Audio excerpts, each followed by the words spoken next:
شادی والی رات لائٹ چلی گئی اور کوئی میرے کمرے میں گھس کر میری عزت لوٹنے کی کوشش کرنے لگا۔ میں نے اپنے بچاؤ کے لیے اس کے ہاتھ پر اپنے دانتوں سے زور سے کاٹ لیا تاکہ روشنی آنے کے بعد اسے پہچان سکوں، لیکن گھر میں کوئی ایسا شخص نہیں ملا۔ رخصتی کے وقت میں اپنے شوہر کے ساتھ بیٹھی تھی کہ ایک شخص اسٹیج پر مجھے تحفہ دینے آیا۔ شوہر نے میرے کان میں کہا، اٹھ کر انہیں سلام کرو، لیکن میرے ہوش اڑ گئے کیونکہ اس کے ہاتھ پر میرے دانتوں کے نشانات تھے۔ وہ رات 1 بجے کا وقت تھا اور گھر میں میری مہندی کی تقریب ختم ہونے کے بعد سب لوگ تھکار کر گہری نیند سو چکے تھے۔ میں بھی اپنے کمرے میں اکیلی تھی اور سونے کی تیاری ہی کر رہی تھی کہ اچانک بجلی چلی گئی۔ اس سے پہلے کہ میں اندھیرے میں کچھ سمجھ پاتی یا دروازے تک پہنچتی، کسی نے مجھے پیچھے سے زور سے پکڑ لیا۔ میں خوف سے کانپ اٹھی۔ میں نے چیخنے کی کوشش کی مگر اس نے میرا منہ اتنی سختی سے بند کر رکھا تھا کہ میری آواز باہر نہ نکل سکی۔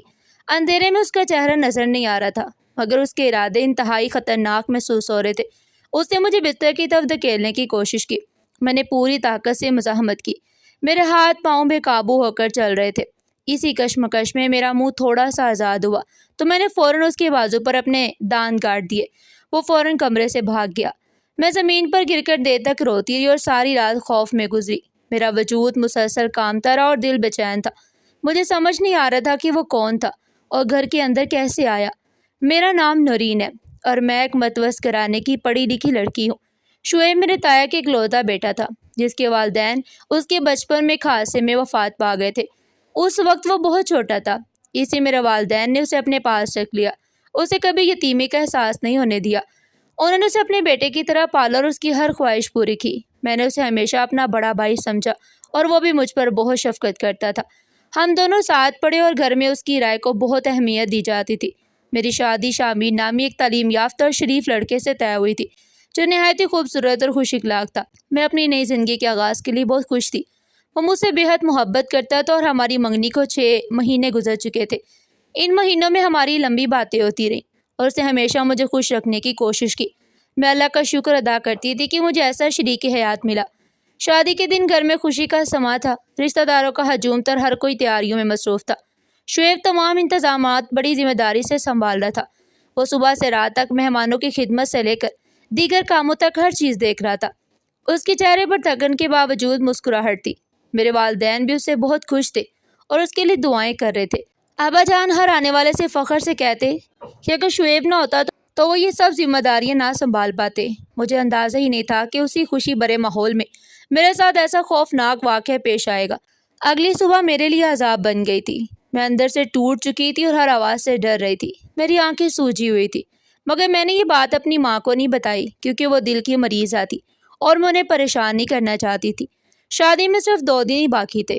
میں نہیں چاہتی تھی کہ خوشیاں غم میں بدل جائے۔ ماں ناشتہ لے کر آئیں تو میری حالت دیکھ کر پریشان ہو گئی۔ انہوں نے پوچھا کیا ہوا؟ میں نے خود کو سنبھالتے ہوئے کہا کچھ نہیں، بس تھکن ہے۔ انہوں نے پیار سے تسلی دی مگر میرا دل بے چین تھا۔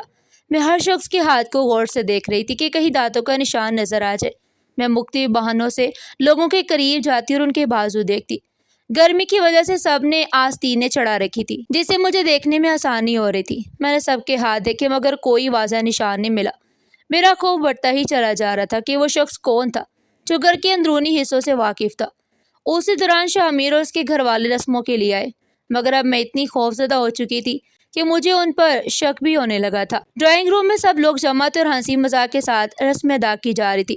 جب شامیر نے رسم کے دوران مٹھائی کھانے کے لیے اپنا دایاں ہاتھ آگے بڑھایا تو میں نے اس کے دونوں ہاتھوں اور بازوں کو بہت غور سے دیکھا۔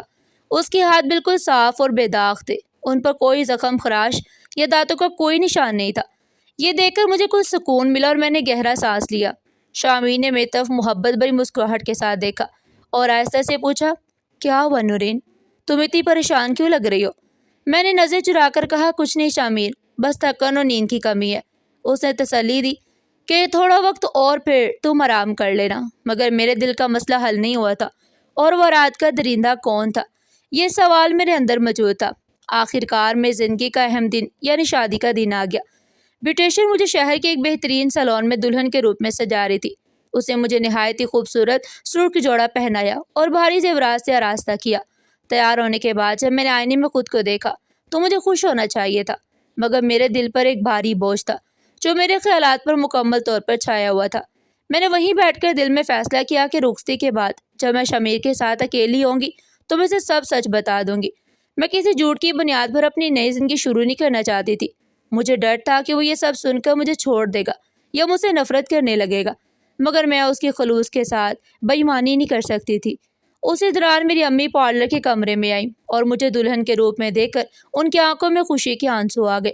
انہوں نے مجھے گلے سے لگایا اور کہا، ماشاءاللہ میری بیٹی ہے، چاند کا ٹکڑا لگ رہی ہے، اللہ تیرے نصیب اچھے کرے اور تجھے ہر بری نظر سے بچائے۔ میں نے ان کے گلے لگ کر رونا شروع کر دیا اور انہوں نے رخصتی کا فطری دکھ سمجھ کر مجھے تسلی دی۔ بارات دھوم دھام سے ہال میں آ گئی، ہر طرف روشنیوں اور خوشیوں کا سماں تھا، بینڈ باجے کی آوازیں گونج رہی تھی۔ مجھے میری سہیلیوں اور کزنس کے ساتھ اسٹیج پر بلایا گیا۔ میری نظر شرم اور خوف کی ملی جلی کیفیت سے جھکی ہوئی تھی۔ کچھ دیر بعد شمیر آ کر میرے پاس بیٹھ گیا اور اس نے محبت سے میری تعریف کی کہ تم آج بہت ہی خوبصورت لگ رہی ہو، میں خوش نصیب ہوں کہ تم میری زندگی میں آ رہی ہو۔ اس کے لہجے میں احترام اور محبت تھی جس سے مجھے ایک عجیب سا سکون ملا۔ مجھے لگا شاید اس کے ساتھ رہ کر میں اس خوفناک واقعے کو بھلا سکوں، مگر میرے ذہن کے کسی کونے میں وہ خوف اب بھی موجود تھا اور میں اسٹیج پر بیٹھے ہوئے ہال میں موجود ہر شخص کے ہاتھوں کو دیکھ رہی تھی۔ میں اس ہجوم میں اس نامعلوم شخص کو تلاش کر رہی تھی جس نے میری خوشیوں کو خوف میں بدل دیا تھا۔ سلامی کی رسم شروع ہو گئی، فوٹوگرافرز نے کیمرے تیار کر لیے، خاندان کے بزرگ باری باری اسٹیج پر آنے لگے۔ سب سے پہلے میرے ماموں اور ممانی آئے، انہوں نے شامیر کو دعا دی اور لفافہ دیا۔ اس کے بعد دیگر رشتہ دار بھی اور دعاؤں کے ساتھ سلامی دیتے رہے۔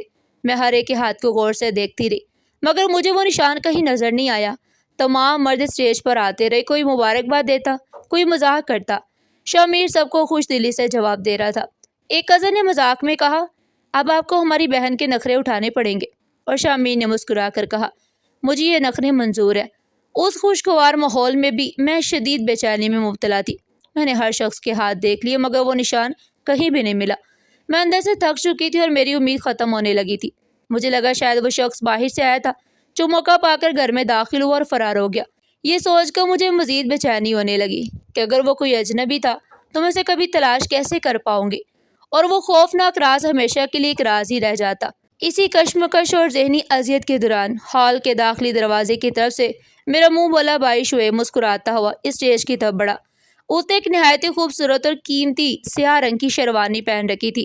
اس کے بال سلیقے سے بنے ہوئے تھے اور وہ آج واقعی بہت وجیح اور پرکشش لگ رہا تھا۔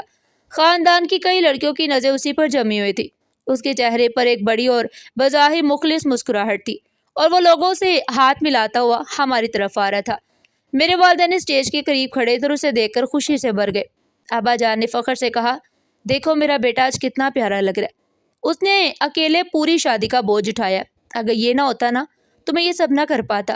شعیب نے یہ بات سن کر فوراً ان کے پاس آ کر محبت سے گلے لگایا اور کہا، ابا جان آپ کیسی باتیں کر رہے ہیں؟ نورین میری اکلوتی بہن ہے، اس کی خوشیوں کے لیے تو میں اپنی جان بھی قربان کر سکتا ہوں، یہ تو میرا فرض تھا۔ اس کی باتیں سن کر امی کی آنکھوں میں بھی آنسو آ گئے اور انہوں نے دعا دی، اللہ تمہیں ہمیشہ خوش رکھے۔ شعیب دعا لیتا ہوا اسٹیج پر آ گیا۔ اس نے گرم جوشی سے شامیر سے ہاتھ ملایا اور اسے گلے لگا کر مبارکباد دی اور کہا، آج آپ نے ہماری سب سے قیمتی چیز لے لی۔ شامیر نے مسکرا کر شکریہ ادا کیا اور کہا، میں اس اعتماد کو کبھی ٹوٹنے نہیں دوں گا۔ شعیب نے اپنی شیروانی کی جیب سے لفافہ نکال کر شامیر کو دیا، پھر وہ میری طرف متوجہ ہوا۔ اس کی آنکھوں میں ایک عجیب سی چمک تھی۔ اس نے نرمی سے کہا، میری پیاری بہن نورین آج تم بہت خوبصورت لگ رہی ہو، اللہ تمہیں خوش رکھے۔ یہ کہتے ہوئے اس نے دعا دینے کے لیے اپنا بایاں ہاتھ آگے بڑھایا۔ میں نے سر جھکا لیا۔ جیسے اس کا بازو میرے قریب آیا، اس کی شیروانی کی آستین تھوڑی سی پیچھے ہوئی اور اسی لمحے میری نظر اس کی کلائی پر پڑی۔ وہاں دانتوں کا ایک گہرا اور واضح نشان تھا، بالکل اسی جگہ جہاں میں نے اس رات اسے کاٹا تھا۔ وہ نشان نیلا اور سرخ ہو چکا تھا۔ اسے دیکھتے ہی میری دھڑکن رک گئی اور مجھے لگا جیسے زمین میرے پیروں تلے سے کھسک گئی ہو۔ میری سانس رکنے لگی اور آنکھوں کے سامنے اندھیرا چھا گیا۔ وہ شخص جسے میں نے ہمیشہ اپنا محافظ سمجھا تھا وہی درندہ نکلا۔ یہ حقیقت اتنی خوفناک تھی کہ میرا ذہن اسے ماننے سے انکاری تھا، مگر وہ نشان سچ تھا۔ اسی لمحے مجھے ماضی کے کئی واقعات یاد آنے لگے کہ کیسے شعیب مجھے عجیب نظروں سے دیکھتا تھا جسے میں محبت سمجھتی رہی، اور جب شامیر کا رشتہ آیا تو اس نے سخت مخالفت کی تھی اور بہانے بنائے تھے۔ اس رات لائٹ کا بند ہونا اور گھر کے معاملات کا اس کے ہاتھ میں ہونا، سب کچھ اب واضح ہو رہا تھا۔ وہ کوئی بھائی نہیں بلکہ ایک بھیڑیا تھا جو برسوں سے دھوکہ دے رہا تھا۔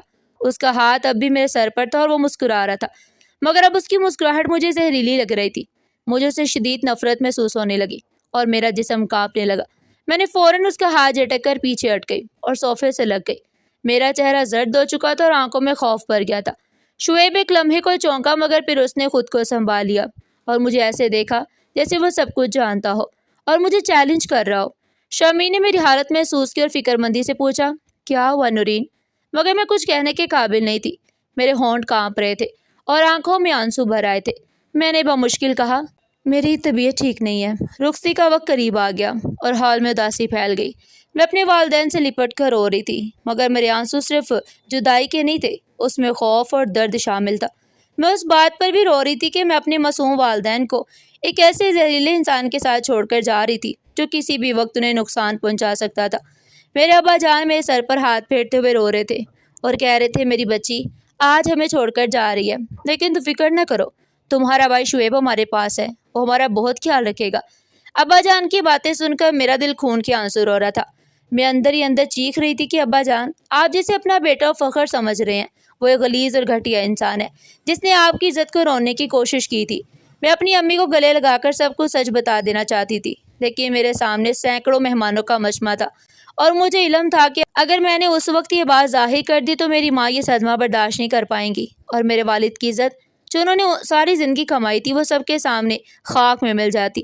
اس لیے میں نے ایک بہت بڑا اور کڑوا گھونٹ پیا اور اپنے ہونٹوں کو سختی سے بند کر لیا۔ میں نے اس ظالم کو بے نقاب کرنے کے لیے مناسب وقت کا انتظار کرنے کا فیصلہ کیا اور خاموشی سے روتی رہی۔ شعیب بالکل میرے والدین کے پیچھے کھڑا تھا اور اس کے چہرے پر جھوٹی اداسی تھی اور وہ بار بار اپنی آنکھیں صاف کر کے لوگوں کو دکھا رہا تھا کہ اسے اپنی بہن کے جانے کا کتنا دکھ ہے۔ رخصتی کے تمام مراحل مکمل ہوئے اور میں بھاری قدموں کے ساتھ شمیر کے ساتھ پھولوں سے سجی گاڑی میں آ کر بیٹھ گئی۔ دروازے بند ہوئے، گاڑی ہال سے نکل کر سڑک پر آ گئی۔ گاڑی کے اندر ایک گہری خاموشی تھی۔ شمیر کچھ دیر تک مجھے دیکھتا رہا، روتا رہا، پھر اس نے نرمی سے میرا کامتا ہوا ہاتھ اپنے ہاتھوں میں لے لیا۔ اس کے لمس میں ایک سکون اور تحفظ تھا جس کی مجھے شدید ضرورت تھی۔ اس نے آہستہ سے لہجے میں کہا، نورین، میں جانتا ہوں ایک لڑکی کے لیے اپنا گھر چھوڑنا بہت مشکل ہوتا ہے، لیکن تم مجھ پر یقین رکھو، میں تمہیں کبھی اکیلا نہیں چھوڑوں گا اور ہمیشہ تمہارا خیال رکھوں گا۔ اس کی باتوں نے میرے اندر حوصلہ پیدا کیا۔ میں نے آنسو صاف کیے اور اس کے چہرے کی طرف دیکھا۔ مجھے احساس ہوا کہ وہ سچ کا حقدار ہے۔ میں نے سوچا، خاموشی ظالم کو طاقت دیتی ہے۔ اگر میں آج خاموش رہی تو اس کی جرأت مزید بڑھ جائے گی اور شاید مجھے یا کسی اور کو نقصان پہنچائے گا۔ وہ میرے والدین کے ساتھ رہ کر مجھے بلیک میل بھی کر سکتا تھا اور میری زندگی تباہ کر سکتا تھا۔ مجھے اپنے والدین کی حفاظت بھی کرنی تھی اور اپنی نئی زندگی کی بنیاد بھی سچ پر رکھنی تھی۔ یہ فیصلہ مشکل تھا مگر ضروری تھا۔ میں نے گہرا سانس لیا، آنسو صاف کیے اور ہمت جمع کی۔ میں نے شامیر کی طرف دیکھ کر سنجیدگی سے کہا، شامیر، براہ کرم ڈرائیور سے کہیں گاڑی سائڈ پر روک دے، مجھے آپ سے ایک بہت ضروری بات کرنی ہے۔ شامیر نے میرے لہجے کو محسوس کیا اور بغیر سوال کیے ڈرائیور کو گاڑی روکنے کا کہا۔ ڈرائیور گاڑی روک کر باہر چلا گیا۔ اب گاڑی میں صرف ہم دونوں تھے اور باہر کا شور ختم ہو چکا تھا۔ وہ لمحہ آ گیا جب مجھے سچ کہنا تھا۔ گاڑی میں خاموشی تھی، صرف میری سانسوں کی آواز سنائی دے رہی تھی۔ شامیر نے نرمی سے پوچھا، نورین، کیا بات ہے؟ تم بہت پریشان لگ رہی ہو۔ میں نے ہمت کر کے کہا، آپ جس لڑکی کو اپنے گھر لے جا رہے ہیں نا، اس کی روح پچھلے 2 دن سے شدید تکلیف میں مبتلا ہے۔ میں نے روتے ہوئے سے مہندی والی رات کا سارا واقعہ سنا دیا کہ کیسے اچانک روشنی چلی گئی اور ایک شخص نے اندھیرے میں میرے کمرے میں گھس کر مجھ پر حملہ کیا۔ میں نے بتایا کہ کیسے میں نے مزاحمت کی اور اس کے بازو پر اپنے دانتوں سے گہرا زخم لگا دیا۔ شامیر یہ سن کر حیران رہ گیا، اس کے چہرے پر صدمہ واضح تھا، مگر میں نے بات جاری رکھی اور اسے وہ تلخ حقیقت بتائی جسے مجھے اندر سے توڑ دیا تھا۔ میں نے اسے کہا کہ میں نے اس کے بعد ہر شخص کے ہاتھ دیکھے لیکن مجھے وہ نشان نہیں ملا، یہاں تک کہ آج جب شعیب نے دعا دینے کے لیے ہاتھ بڑھایا تو اس کی آستین کے نیچے مجھے وہی گہرا نشان نظر آیا جو میں نے اس رات اس کے بازو پر بنایا تھا۔ یہ کہتے ہوئے میری آواز کام گئی۔ میں نے روتے ہوئے کہا، یہ سچ جاننے کے بعد میرے لیے وہاں رہنا عذاب ہو گیا تھا، لیکن میری امی دل کی مریضہ ہیں اور میں سب کے سامنے یہ بات نہیں کہہ سکتی تھی کیونکہ میرے والدین کی عزت اور جان کو خطرہ ہو سکتا تھا۔ میں نے شامیر کے ہاتھ تھام کر کہا، میں جانتی ہوں یہ بات سننا کسی بھی مرد کے لیے بہت مشکل ہوتا ہے اور شاید کوئی بھی شوہر اپنی شادی کی پہلی رات یہ سب سن کر اپنی بیوی پر شک کیے بغیر نہیں رہ سکے گا۔ میں نے بہت مضبوط اور فیصلہ کن لہجے میں کہا، شامیر، اگر آپ کو مجھ پر ذرا سا بھی شک ہے یا آپ اس واقعے کے بعد مجھ سے رشتہ توڑنا چاہتے ہیں یا مجھے اسی سڑک پر تنہا چھوڑ کر جانا چاہتے ہیں تو میں خوشی سے آپ کا ہر فیصلہ قبول کر لوں گی، میں آپ کو کوئی الزام نہیں دوں گی اور ساری زندگی آپ کی شکر گزار رہوں گی، لیکن میں آپ جیسے سچے اور مخلص انسان کے ساتھ اپنی زندگی کا آغاز کسی جھوٹی منافقت یا فریب کی بنیاد پر ہرگز نہیں کر سکتی۔ میرا ضمیر مجھے اس بات کی اجازت نہیں دیتا کہ میں آپ کو اندھیرے میں رکھوں اور خود غرضی سے اپنی نئی دنیا بسا لوں۔ آپ کو پورا حق ہے کہ آپ میرے ماضی کے اس تلخ واقعے سے واقف ہوں، اور یہ بھی آپ کا اختیار ہے کہ آپ مجھے اپنی زندگی میں رکھنا چاہتے ہیں یا اسی مقام پر راستے جدا کرنا چاہتے ہیں۔ شمیر میری یہ طویل اور دردناک بات بڑے سکون اور ضبط کے ساتھ سنتا رہا۔ اس کے چہرے پر میرے لیے کوئی نفرت یا شک نہیں تھا، بلکہ جو میں اپنی بات مکمل کر رہی تھی، اس کی آنکھوں میں شعیب کے لیے شدید غصہ اور نفرت صاف نظر آ رہی تھی۔ اس کی مٹھیاں بھینچ گئیں اور جبڑے سخت ہو گئے۔ اس نے گہرا سانس لے کر خود کو قابو کیا، پھر نرمی سے میرے آنسو اپنے ہاتھوں سے صاف کیے اور باوقار لہجے میں کہا، نورین، تم دنیا کی بہادر ترین لڑکی ہو جس نے مشکل وقت میں ہمت نہیں ہاری اور اپنی عزت کی حفاظت کی۔ تم بالکل پاک اور سچی ہو اور مجھے تم پر مکمل اعتماد ہے۔ اس نے میرا ہاتھ تھام کر کہا، ایک سچے شوہر کا فرض بیوی پر شک کرنا نہیں ہوتا، بلکہ اس کی حفاظت کرنا ہوتا ہے اور اس کے دکھ میں اس کے ساتھ کھڑا ہونا ہے۔ تم نے مجھ پر جو اعتماد کی ہے، اس سے میری نظر میں تمہاری عزت اور بڑھ گئی ہے۔ تم پریشان نہ ہو، ہم اس معاملے کو خاموشی سے نہیں دبائیں گے، بلکہ ابھی اور اسی وقت اس ظالم کا حساب ہوگا، کیونکہ اگر آج اسے چھوڑ دیا تو وہ کل کسی اور کی زندگی تباہ کرے گا۔